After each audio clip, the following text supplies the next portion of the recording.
All right, let's have a hand for Bob and Jim.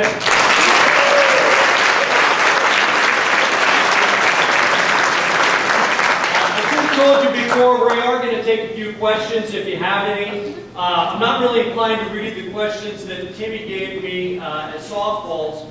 I have Mr. Reardon, how do you keep your style so consistently crisp and thought-provoking? And then this zinger, boy, are you good looking. Which, I'm no English teacher, but I don't think that's a question. In any event, we'd like to invite anybody who has any questions up. There's a microphone right here, and Tim's going to come up on stage and answer any you might have. Don't feel compelled, but if anyone has one. Seriously, describe the writing process, the discipline, and all that. If you're a professional writer, I always love to hear what those guys do. They'll get up at 10 o'clock and write for a couple hours, and have lunch and go for a walk, and then maybe write for another hour in the evening. Obviously, I don't have that luxury. So for me, it was. I write really short chapters. Those guys just read almost full chapters. That's how they go. They're quick. And maybe I did that. Maybe I formed my style out of the process, which was I don't have any time. So if I was driving one of the kids to practice, I'd sit out there in the minivan with the laptop and try to at least get started on a chapter. And then if I finished correcting papers at night, I'd go and I'd try to finish it off. And if I could get in. Everyone always says, well, where'd you find time to write? But the easy answer for that is it's just, it's one page a day, and in a year, you have something, you have a book. The problem is afterward, that editing process, which I'm terrible at.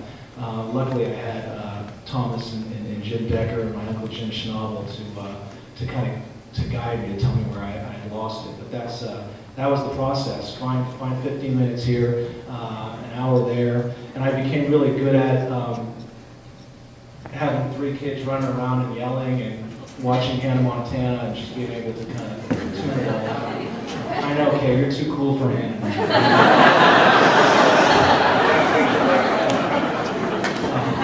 So yeah, I like that question because it's probably different for everybody. Tim, I have a question. Robert.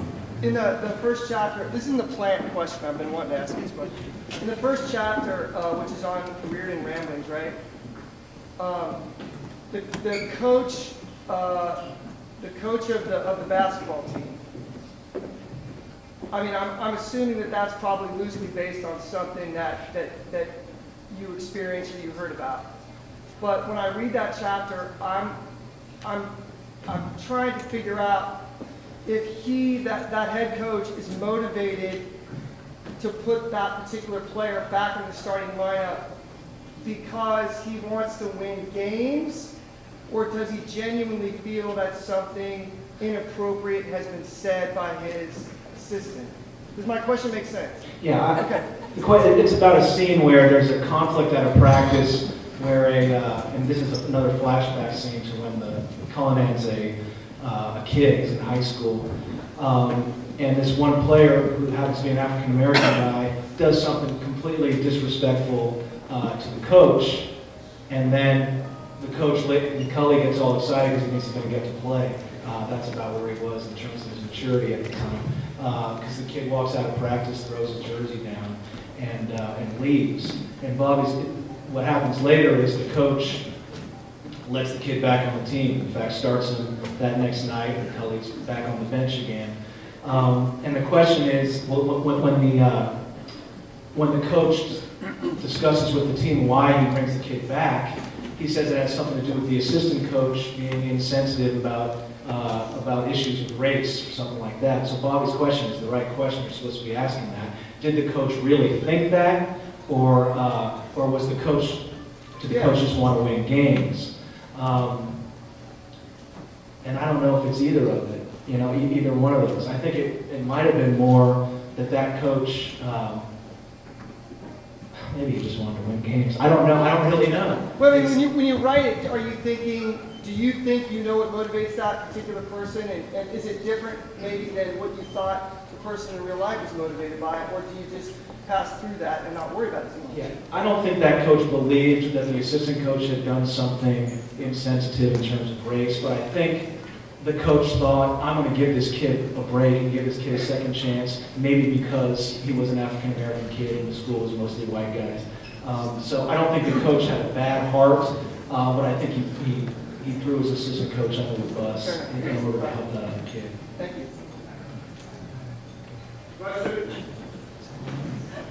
That's somebody in the back. Why do you drink more than 100 books so much?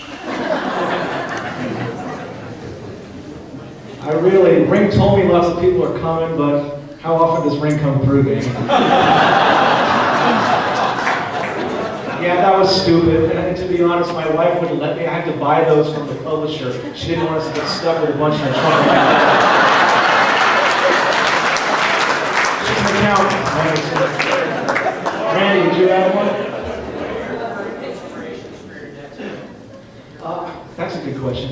Randy asked about current inspirations for the next book. And I talked a little bit when Deck interviewed me for the blog about a couple of books that I had written before that I thought were good. And I thought maybe if this one does decently, some publisher will I can fix up one of those and go with it. But I don't know. I've never done that before, so I don't know how that'll work. The other thing, I'm going to